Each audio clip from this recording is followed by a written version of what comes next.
Well, hi, everybody. Very pleasant evening to you. It's Steve Dolan here on Dolan's Dugout with three great people with me tonight. We've got our producer engineer, Ramon Scott, there in the bottom left from EastCountySports.com. To his right, if you're looking at the computer, we have Adam Paul from EC Preps. Adam, it's great to have you. And most of all, in the upper right-hand corner, cheering for us all is the one we cheer for. That's Karen Pearlman from the San Diego Union Tribune, our favorite guest. Hey, as we all get together tonight, of course, we're on EastCountySports.com. We have Chloe right there. That's Karen's dog. Chloe, good evening. It's a good night, but it's also a bittersweet night for all of us because 4 years ago, right about now, is when Bill Dickens, who we all worked for, we all knew, we all loved, Bill passed away. Now, Karen, you're East County for the Union Tribune, but as you know, East County was and is Bill Dickens. So, some thoughts you have going on tonight. Oh, I've just been remembering all the great times that we had working together, all of us, over the years with Bill. He was such a, one of my most important mentors that I ever had in journalism and just in life. Just a good friend, a very helpful, giving, funny, eccentric, interesting person that taught us a lot of stuff. So I've been thinking about him a lot and haven't seen you guys in a while. So I'm so happy that we can be together and discuss all sorts of East County, whatever it is that's on anyone's mind tonight. Love to chat about anything East County related. So what is East County related? What's going on in East County? You are East County. We love reading in the San Diego Union Tribune. Tell us what's up. Well, I actually been working on a few stories. I'm going on vacation next week, right before Thanksgiving, because I am working on Thanksgiving. Just a lot of different things that are happening. There was an election for a city council seat in La Mesa that is still to be decided, but it's looking like Laura Lothian, who is a real estate broker in downtown La Mesa, has won that seat for Akilah Weber, who Akilah took her mother's spot, Shirley Weber, as Assemblywoman when Shirley was named as Secretary of State. So there's been an election, and looks like Laura Lothian has won. She beat out five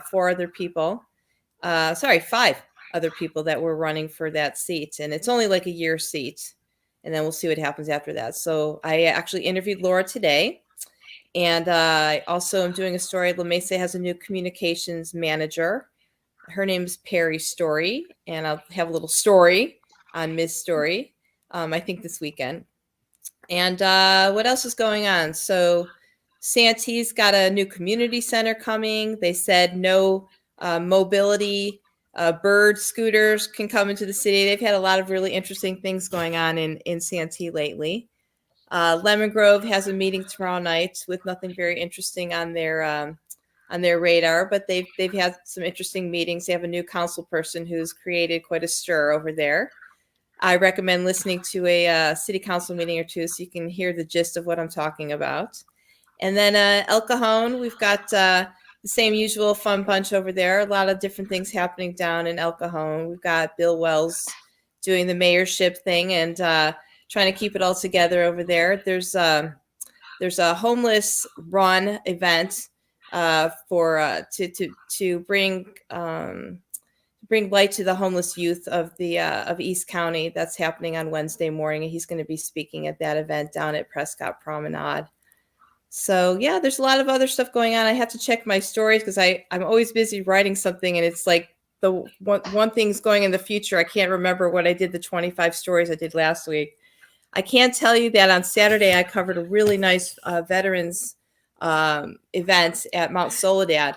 So I actually left East County. Yes, I left East County for a couple of hours to go up to the top of La Jolla. And there was a special honorary for the Nurse Corps. So, the Army and Navy and the Air Force have a Nurse Corps of really hardworking people that, help the military when they're injured, right? So I went out and did a story about that. And they had a lot of veterans that were there being honored. I met a guy who had the Medal of Honor, the Congressional Medal of Honor. Really an honor to meet that guy because a lot of those people, they don't make it. They're given the medal posthumously. So this guy was still alive and he saved 8 people's lives. Really interesting. Unfortunately, not an East County guy. He lives in Sierra Mesa, but it was really nice to kind of cover something different than my usual four cities and outlying East County areas. But you did some military work in Santee, I believe, on Veterans Day. I did. I did. They thank you for reminding me about that. Yes, see, it's like on to the next thing.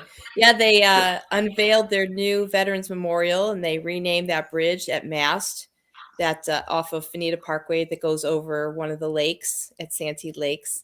Really beautiful monument that was kind of the brainchild of Dustin Trotter, who's a new city councilman there in Santee, and a guy named Michael Ranson who designed it. He's a citizen there, really good design work for that, and it's beautiful. There's like 400 people that came out for that dedication of the monument. It was quite a scene over there. Even Randy Vopel showed up, the assemblyman.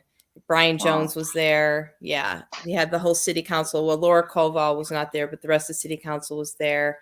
It was really a beautiful ceremony. A lot of veterans there, a lot of moving speeches from people about just how important it is to have a place where people can sit down and remember the people who, have fought for our country. And Karen, it's interesting because news is so different nowadays. Before we went on, I'm going to have Adam and Moni come in here because they're both social media experts. News has changed so much. It used to be that we would wait for the paper the next day, and now everything's so instantaneous. I know that's what we were talking about earlier. Anybody want to chip in on that? No, I'd say you left your top story. You forgot to mention your top story about the redistricting. That's the most talked about story right now in all East County and how it threatens True. Yeah, that's history here. Yeah, that's a lot of crazy maps out there. With breaking up Santee and Lakeside and El Cajon, pushing them out to, like even places like Hillcrest and out to Mario Logan. Yeah, and coastal areas with Santee. You're like, okay. Yeah. I was talking to Laura Koval. She mentioned how they want to put Alpine with West Palm Springs. That don't make no sense. Really? That's what they're doing to us? Yeah. Oh no! You gotta pay. You gotta really pay attention. I used to live out there. It's only a 3-hour drive. It's really interesting. Even sorry about the light there. The Helix Water District on their agenda on Wednesday for their meeting, they're actually going to talk about it too because it's going to affect the customers, the water customers, if they split everybody up. It's just, it's so crazy. And I'm one of those odd conservative people that likes things to stay as they are if they're not broke, right? Like, why are you messing with something? Why do you have to split up these people? And in my story, which I think my editor probably edited it out, but I'm like, it's sort of like a relationship, a bad breakup, like where somebody doesn't want it. Somebody from the outside wants to break up those relationships that East County has worked so hard to develop. And you're forced into breaking up when you don't want to break up. And I likened it to that. And I think that it's just so bizarre that outside forces are telling these cities and, county areas who belongs with who. Well, it's such a weird deal. If you think back to the beginning of how this all started with the, putting like Santee and El Cajon and all these places in small districts and how it stemmed from lawsuits, up in Orange County, et cetera, by the law firm people. I can't remember the names, but there was big lawsuits, and that's that's what they did. That was like their work was to make people do this districting stuff. It made no sense then. It still doesn't make any sense. I mean, the fact that in places like Santee, El Cajon, we're not big enough to do districts, and honestly, to me, it's just stupid. And the fact that like you said, it's a relation. You made the metaphor of the relationship. Yeah. I mean, if you look at it, if you look at everything, really, if you go deep, like a lot of people have since this news broke, it's all a political agenda. It seems like they want to they want to get rid of various representatives. Yep. That's that's what people are saying too. It's very obviously a political ploy. It's I not mean, even about fairness of representation. It's trying to make places a certain way that aren't that way. And East County is not going to sit and take it. I mean, they're still mad about the Sandag stuff with the transportation not being put into the freeways. Like, I was talking to somebody today. I was saying, good luck the next wildfire in getting all the people out in Valley Center to throw their horses, sheep, goats, ducks into an MTS bus. I mean, Yeah. that's kind of putting it on the, a little bit exaggerating, but like, people out in East County are not interested in the bus system. You can no, force it on them. You can build that trolley to end up in Santee, and do all this stuff. But, you can look on those buses almost any time of day and the trolleys, and they're empty. Karen, that's a great point because I'll tell you what, when I used to work at San Diego State, what used to drive me nuts, you'd go in at 8 in the morning, traffic was horrible to begin with. These buses would be taking up spot. You couldn't get around them. There'd be two people on a bus that was big enough to hold 50 people. So I know what you're saying. It's just ridiculous, I And mean, Adam, go ahead. It's I mean, terrible. don't get me wrong. There's need for the trolley and the sand. I take the trolley.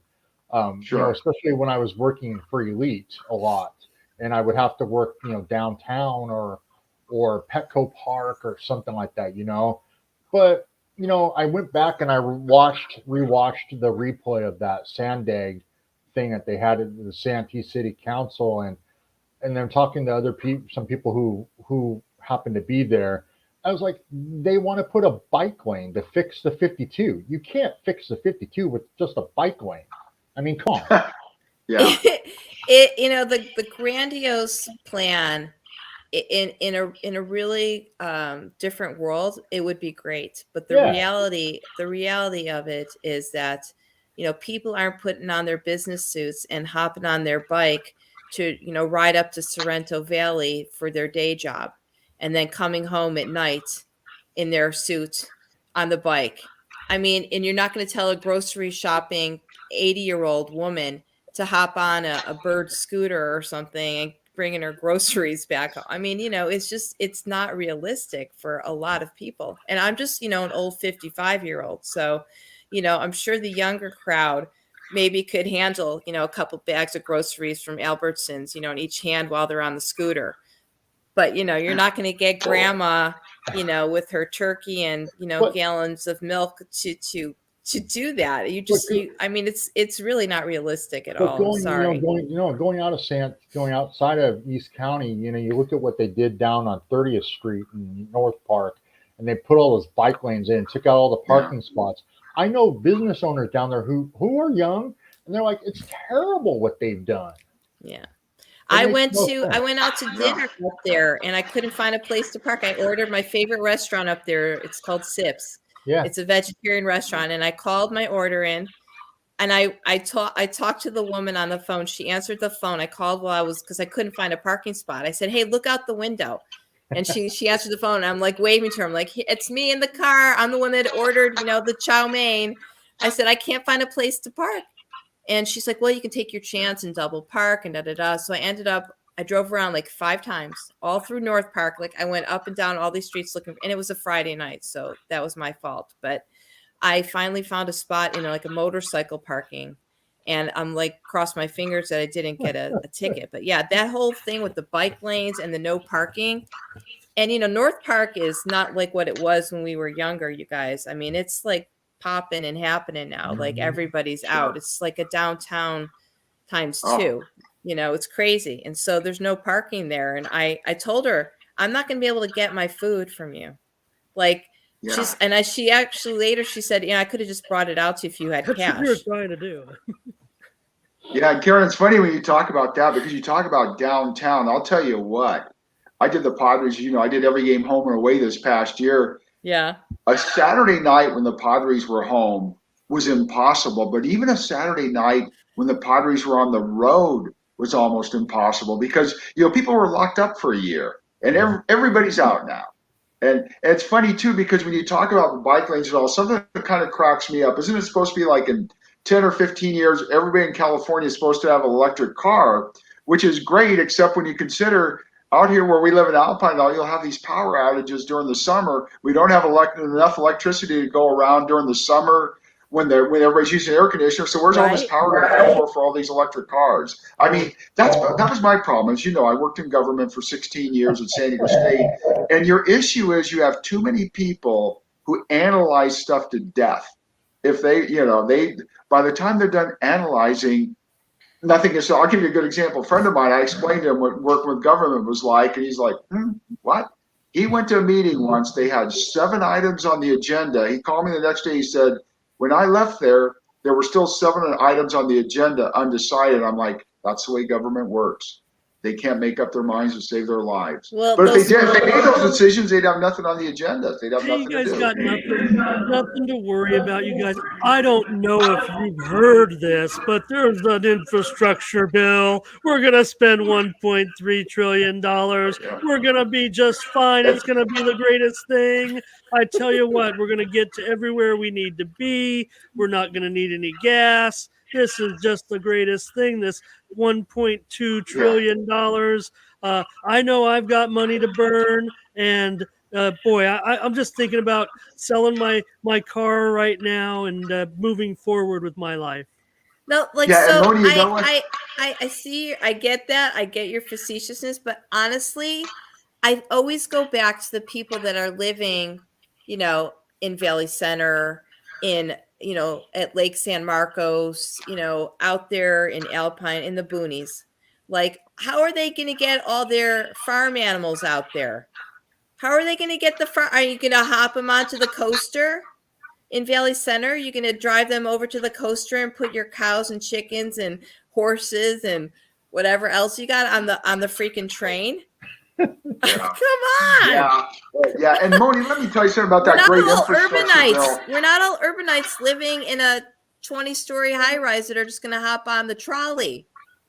And Karen, let me ask you a question too. One thing is, when they say that 1.2 trillion is going to go, tell me it's going to go there. Yeah, right. Look at us up here in Alpine. In 2004 and in 2008, we voted to have a high school up here. Do you see a high school up here? They will sucker you into whatever voting, or they'll do whatever they want, and the money ain't going where they say it's going to go. They had the land, but not the students. But then when they had the students, they didn't have the land.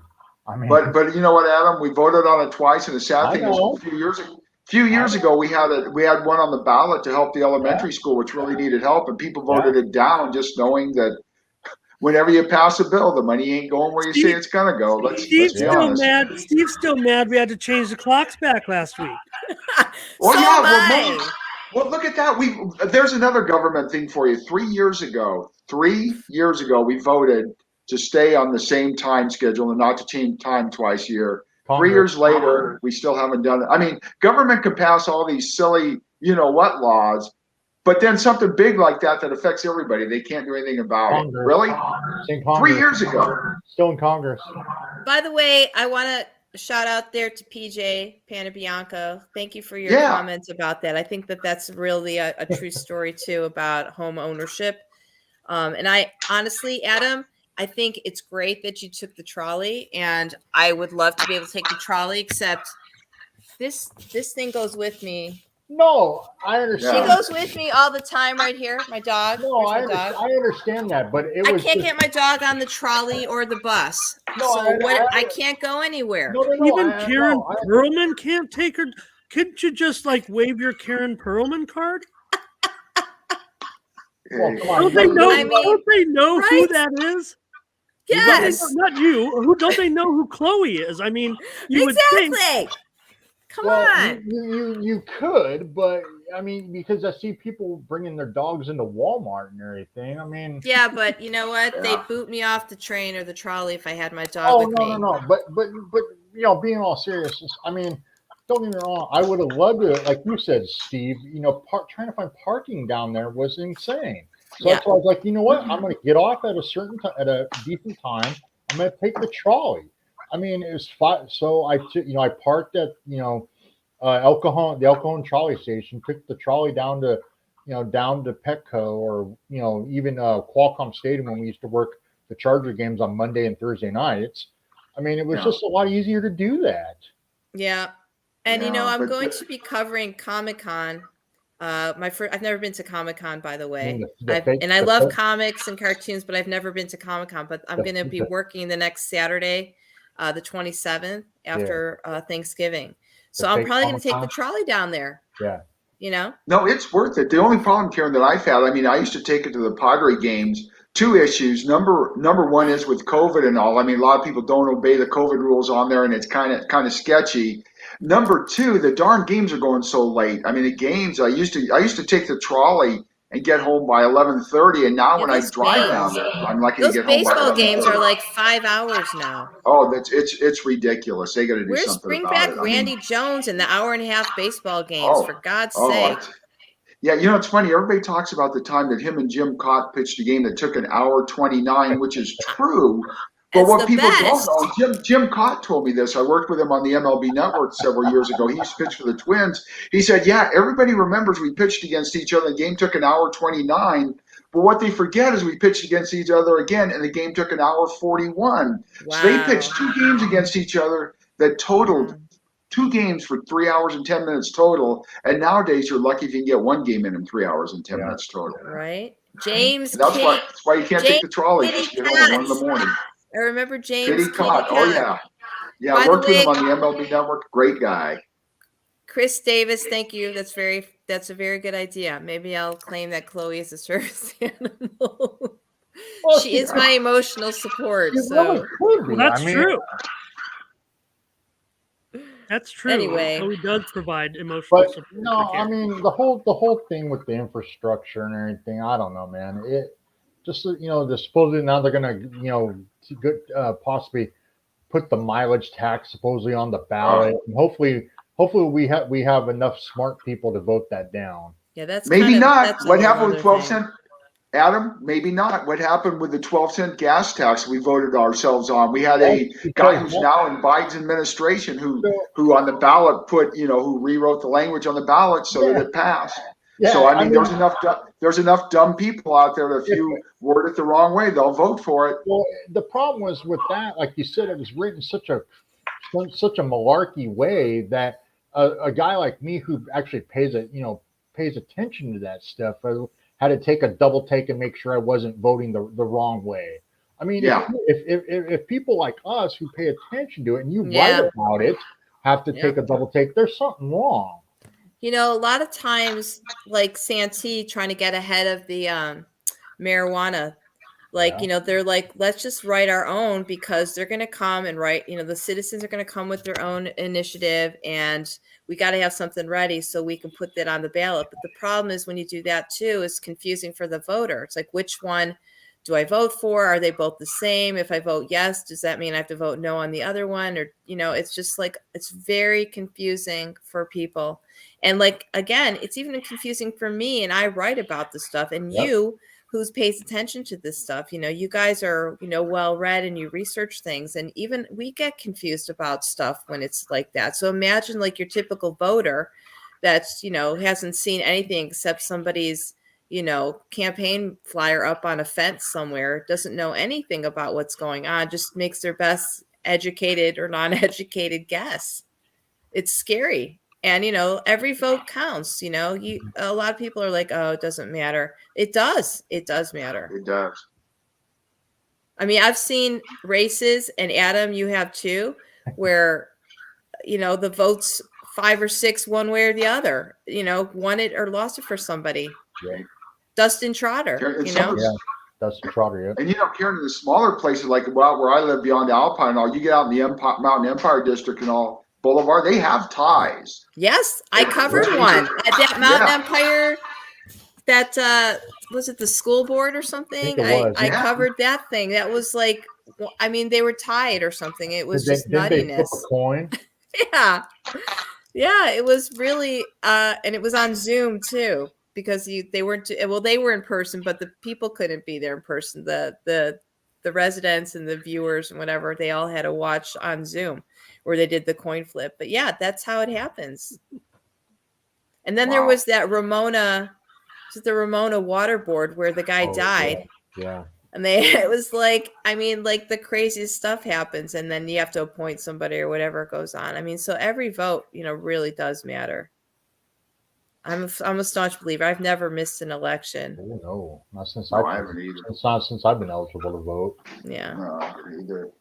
Hey, Karen, something again we mentioned earlier, and Adam might want to come in on this, Ammonia especially, because again, you guys are good on social media. Talk a little bit about how social media has changed, like what Karen does. Because it used to be you'd wait till the next day to read in the paper, and now social media for better or worse. Well, Karen does a great job. I mean, I know a lot of the journalists at the union. I don't know if it's a requirement. I don't necessarily see all of the local journalists maybe tweeting out their own stories. I mean, Karen's got a great following because she, Yeah. not only is she kind of entertaining with Chloe and all her pictures and everything like that, but she intertwines her coverage in there as well. So, it bonds her a little bit with her readership, but also she gets her information out there as long as they're subscribers. I mean, yeah, you do have to subscribe. I mean, that's one of the tough things sometimes about, we all are bombarded. If you're into social media like we are, you're always bombarded sometimes with things where you go to look at something and it's behind a paywall.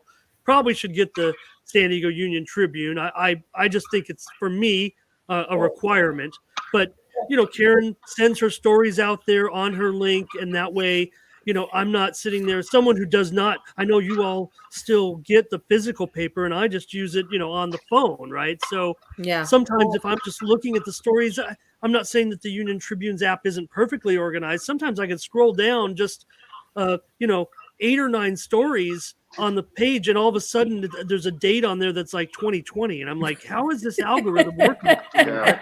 But nonetheless, it's important that Karen sends, and the reporters, and I try to do it too. And when I'm talking about my sports coverage, the stories that I think are necessary, or maybe something that I've worked on that I want people to see, that that I send it out on social media so it gets a little bit of extra readership. Well, and I also, what I think helps also, and I don't know all the the news reporters anymore at the Union Tribune. I mean, obviously, Karen, Mr. George Varga.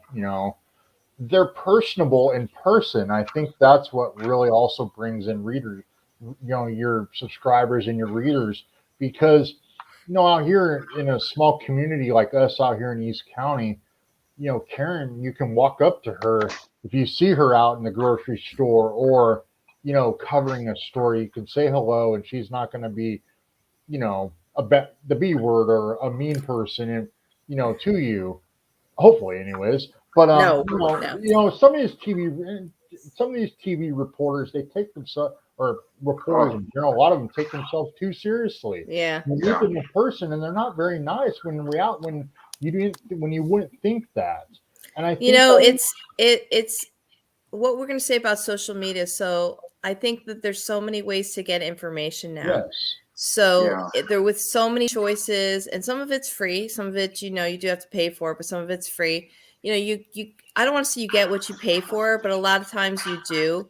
A lot of stuff that's readily available is not always the most factual, or, I have like 3 editors. I still make mistakes and they get in, but like I have 3 people reading my stuff at least.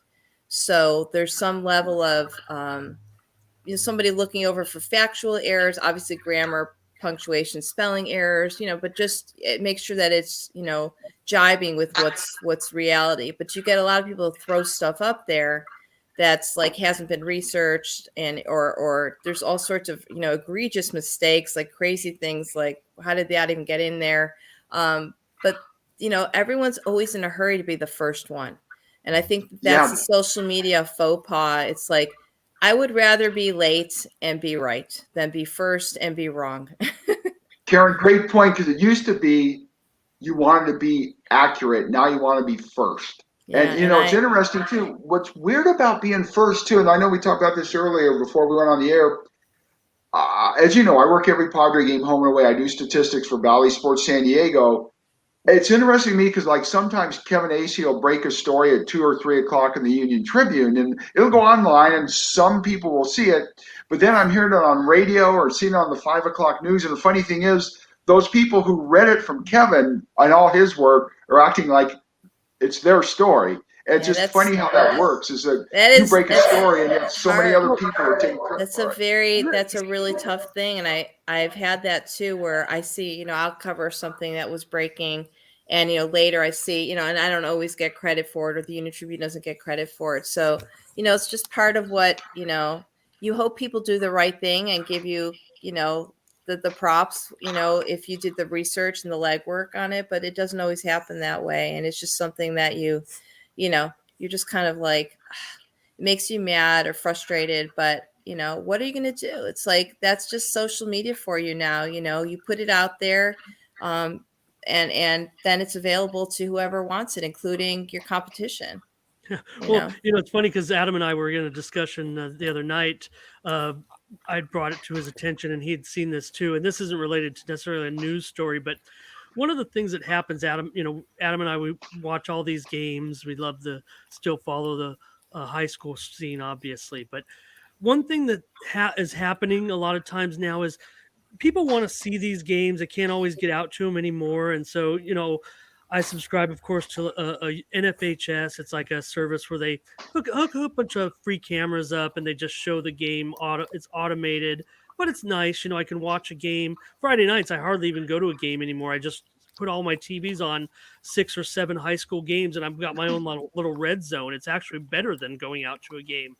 But some people are misled because they just automatically see what's kind of like a clickbait tweet, or someone who's trying to use a fraudulent scheme to get people to sign up so they can see a game. And the tweet is very professionally done, and it'll say the team names and everything, and a representative of the team might see it, and then they immediately just retweet it. Oh, look, our game's on. And it's one of these where you click on it and you got to pay, and then it's $10, but it's really not something you're subscribing to. It's a fraudulent feed of the game. There's no feed of the game at all. It's just trying to get someone who wants to see the game to pay money. And I remember trying to see Chargers change their games credit years card ago and that everything way. like that. Yeah. It's terrible. I remember trying to see a Chargers game like that many years ago, trying to find one that wasn't televised here. This is back when they were still in San Diego. And, I would look for a feed somewhere. I'd be happy to find one that was real, but you couldn't find it. And then you would get these fraudulent feeds. It's like you click on it and it's like, oh, pay this or go here. And it was like by the time you're done, you're clicking on like 20 different things, and then the game never even came up.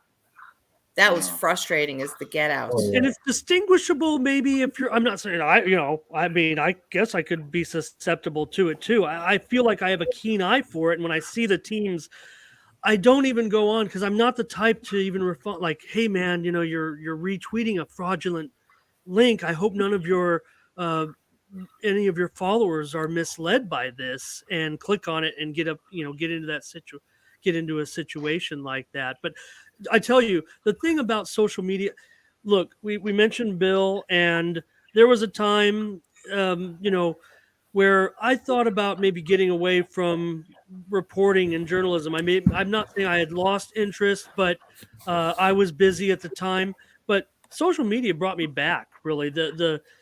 Just things like this, even this platform, the fun of it, the ease of use, and I don't know, it's made my Q rating go up a little bit. I mean, I get more notoriety when I go out to the games and meet and talk to families. And to me, I didn't realize, and it was a lot different from back when we were just pen and paper. I mean, yes, you would meet people, but you'd have to meet, introduce, and you'd have to ask around. You didn't know who was who, right? But now here I am, my face is on here when I go out to a game and people walk up to me and say, hey, we love what you're doing.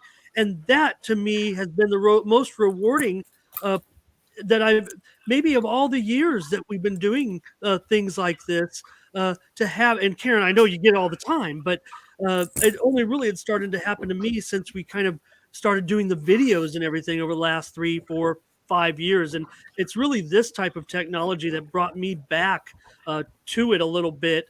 And I've enjoyed that. I enjoy that part of it. For all the negatives they talk about of social media, and you could really go down a rabbit hole of trolls and criticisms and things like that. But Yeah. just tune them out. Don't get involved in the banter.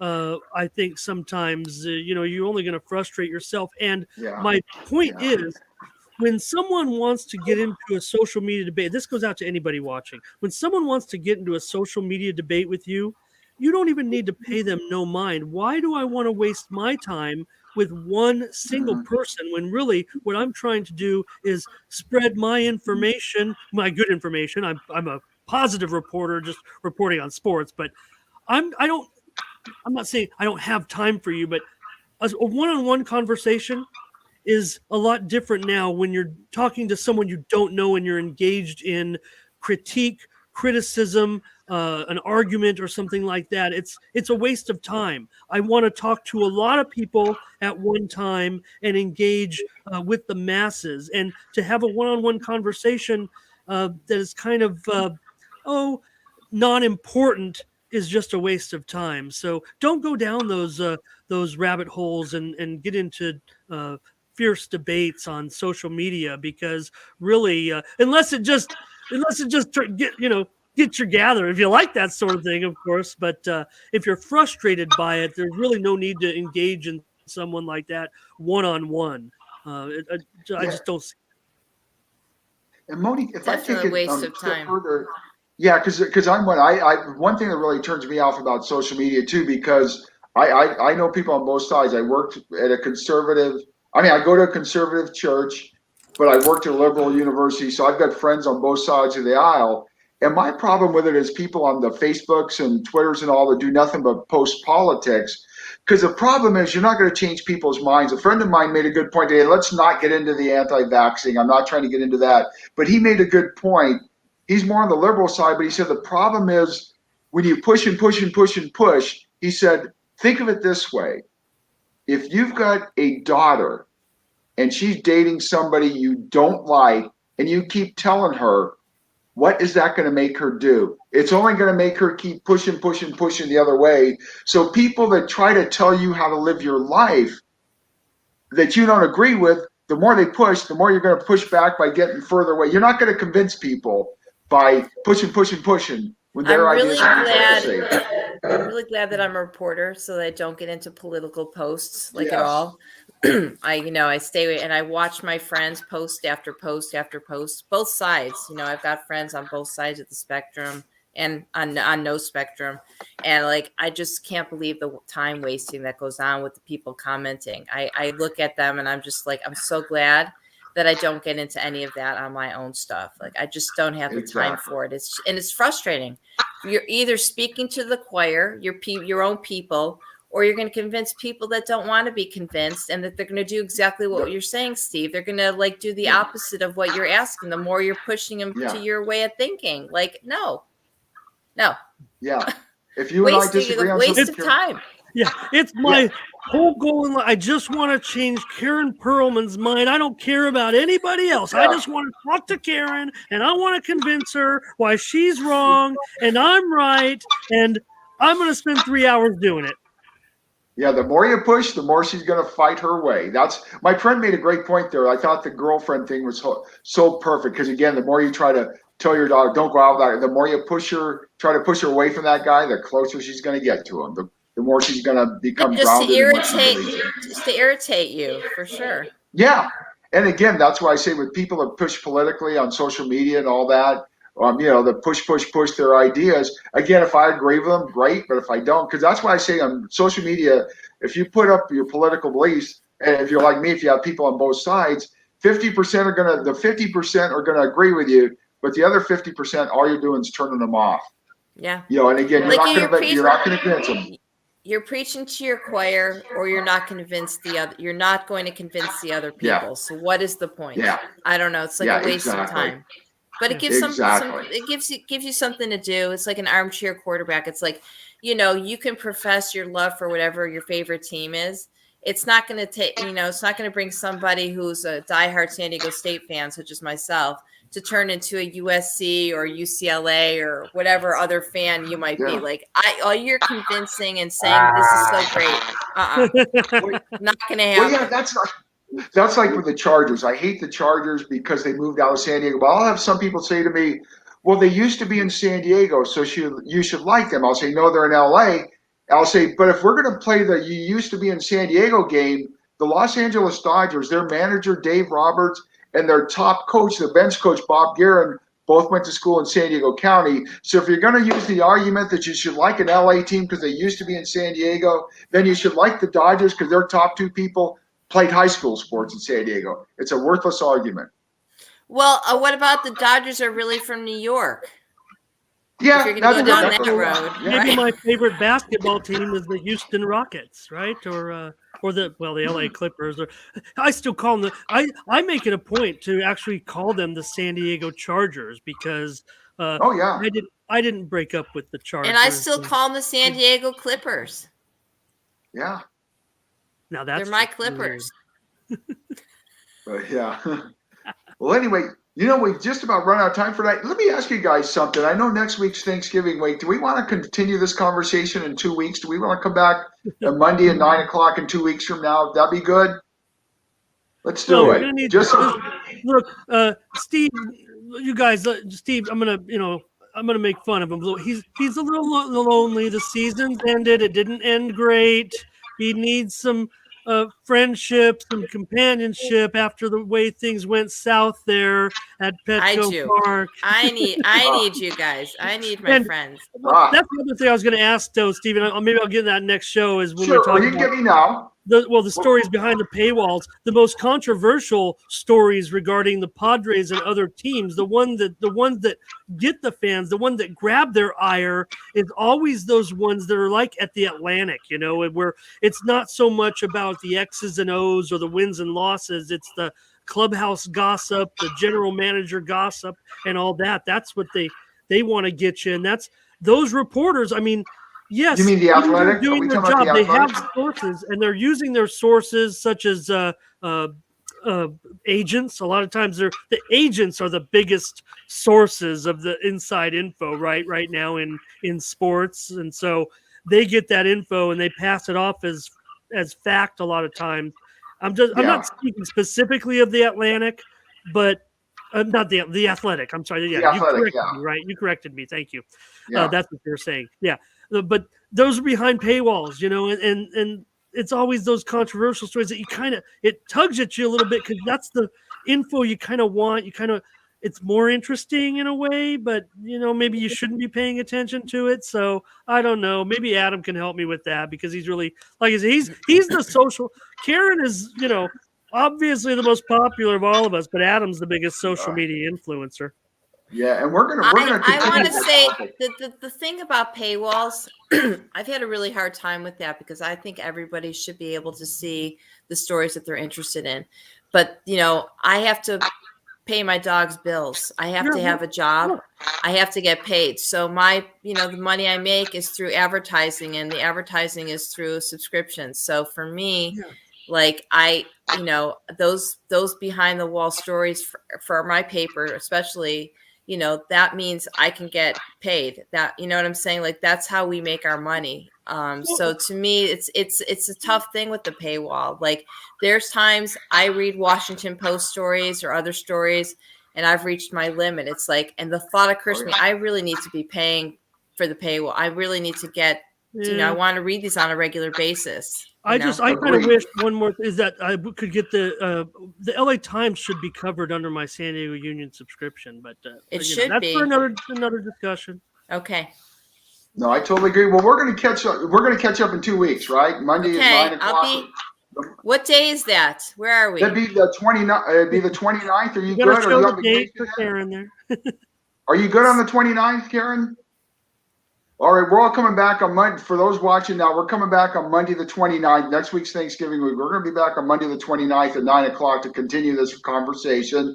Want to thank everybody tonight. Ramon Scott, our producer engineer from EastCountySports.com. Adam Paul from EC Preps. Karen Pearlman from the San Diego Union Tribune. And my name is Steve Dolan. Look forward to seeing you all in 2 weeks. And everybody have a great night. Have a happy Thanksgiving. We'll see you in 2 weeks. Good night, everybody.